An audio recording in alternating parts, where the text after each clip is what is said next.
Hotel and casino employees, what is the craziest thing you've seen a guest do? Story 1. Current hotel and indoor water park worker here. I haven't seen too many crazy things, but we've had a few guests that have left me scratching my head, asking myself, really? Anyways, we've had a group of adults bring their kids in for the weekend to celebrate one of the kids' birthdays.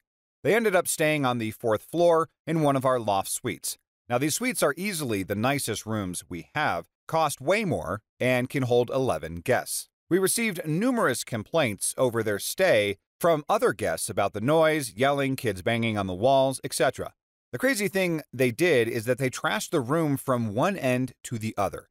I'm not talking they just messed it up. I'm talking this room looked like it could have been on the show Hoarders. It took us 3 days to clean it. We found cigarettes pushed into the carpet, cake wiped on the walls and windows, used condoms on the floor. There were numerous holes in the wall, looked like someone had punched them, garbage just thrown on the floor. The patio chairs we keep on the balcony were now broken, and while I'm sure this isn't the craziest thing that some other people have seen, it's the craziest for me because I can honestly say that we've never had a guest or guests do that to one of our rooms. Story 2. I used to be the night auditor at a pretty sketchy hotel. The kind with permanent residents who their welfare checks go straight to the hotel to pay rent. My top 2 worst experiences were 1. Around 2 a.m., I had to do a walkthrough of the hallways to look for homeless guys and people in hallways causing disturbances. One night I walked up a service stairwell that was rarely ever used, and as soon as I opened the door, I was face to face with a guy with a needle in his arm, bleeding all over the place and nodding off. We made eye contact, but I'd be damned if I'm gonna confront a blunt-drenched junkie, so I just acknowledged him with a nod and left him. He was gone an hour or so later, but a year later, when I went back to show some of my friends out of town where I had worked, the dried pool of blood and used syringe was still sitting in the stairwell. And 2, again on night shift, these 3 drug dealer guys, younger guys but regular hang-arounds of the hotel, came booking it down the stairs and out of the building, which raised my suspicions. A few minutes later, some super buff dude with no shirt on, totally covered in prison tattoos, comes into the lobby and starts pacing around. Now, I was already a bit worried, but had a phone and a lead pipe behind the desk, just in case. Then the guy looks in one of the mirrors and suddenly loses his mind, screaming, pacing, yelling, beating his chest. Clearly, this guy is out of his mind and as high as a kite. Then he walks over to me at the desk, and I'm just playing it super calm. Already told myself that I would just agree with him till he leaves and then I can call the cops. Now he starts telling me that he's been sent by the devil to cleanse the earth of the impure, and he hates himself for it, but he has to do it. Asks me if I'm impure, and I just shrug and say, I don't think so. Now I know this pipe I have behind the desk isn't going to do anything for me if this guy comes at me, and I'm seriously concerned. Again, it's 2 a.m. and there's nobody around but me. Finally, the guy goes upstairs, and now I'm with one of the bigger guys I know living in the hotel.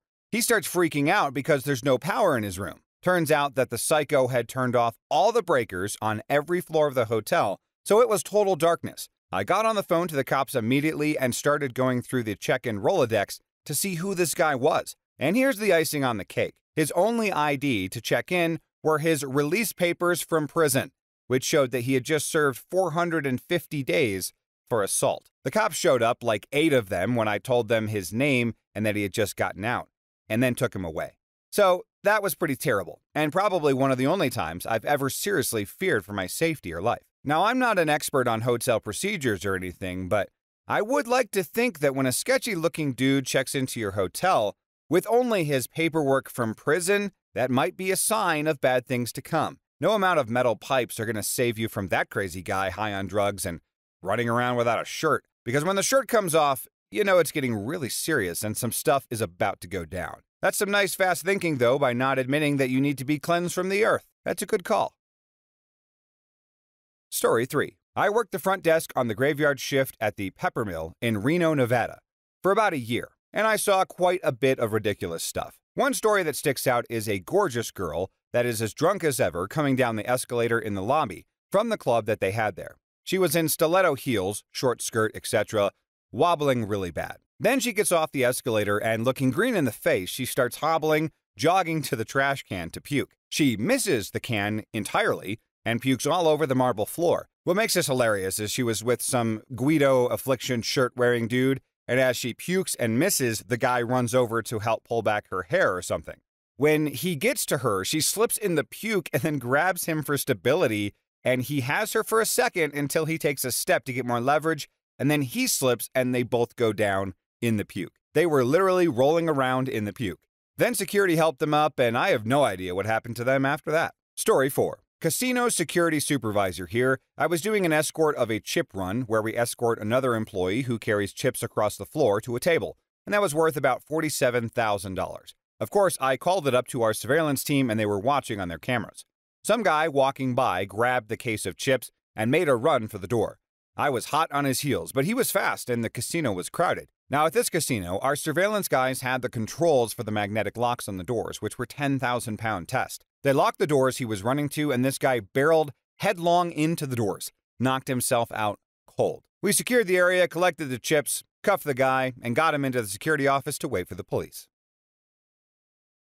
Story 5. I've got loads of hotel stories, but this particular one stands out the most for me. The hotel I worked at had a wedding group stay with us one day, and the bride was staying on the 11th floor.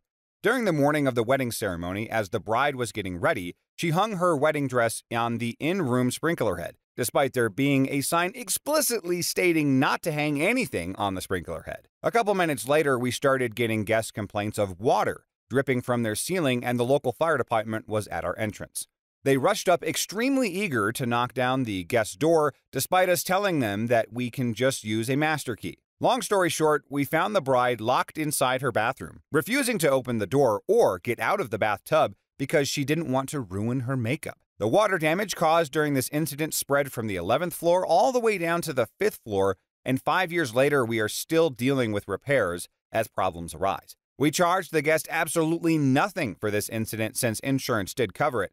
And another incident involved a guest who left candles burning in their room while they were out, which started a small but manageable fire. The crazy part was that the candles were surrounded by voodoo dolls. The guests never showed up that night, and their luggage remains unclaimed. Now, we charged their credit card on file for the room damages and called it a day. This was over a year ago, and we haven't had a chargeback or dispute case open up, which really makes you wonder. Yeah, I bet they're not going to dispute that charge because the voodoo dolls were all of the hotel staff, and now you guys have a whole different problem coming. I wouldn't want to piss that person off at all. Just cut your losses and nope right out of that situation and as far away from the voodoo magic as possible. I can only imagine some of the disturbing and shocking things that go on behind hotel room doors, like voodoo dolls. But in the comments, what's the creepiest or shocking thing you've seen at a hotel?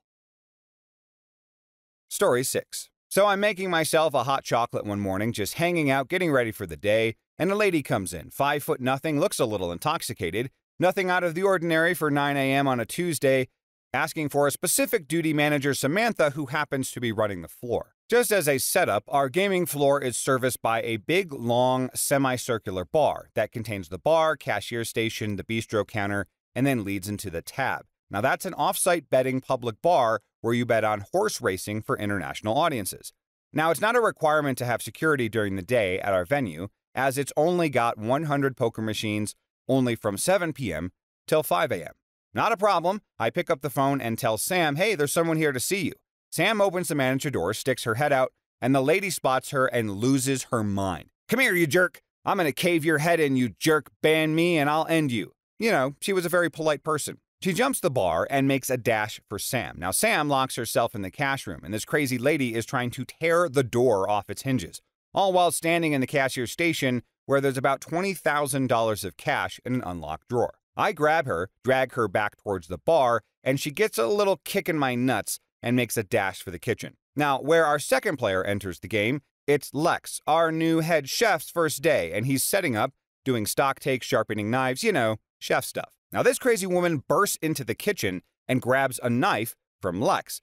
Lex has no clue what's going on, and I grab her in a reverse kind of bear hug and manage to get her back into the bistro where Lex grabs her feet and I've got her arms. Again, another nut shot, this time on Lex. She bites me and makes another dash for the door. At this stage, the CEO, who's an ex-rugby player, has heard the commotion and has stepped out onto the floor to witness his new chef writhing around in agony on the floor, me barely controlling this bloody psycho, and decides to step in. He's dressed to the nines as usual, Armani jacket, Todd shoes, looking bloody tops, And she spits on him and then draws back to make the worst roundhouse swing I've ever seen. He grabs her forearm and starts to squeeze, and she starts to scream assault. And her giant ex-boyfriend Spider, not his actual name, but what everyone calls him, steps in. Spider starts screaming at the psycho that she needs to leave before the cops arrive. Spider's on our side, thank God.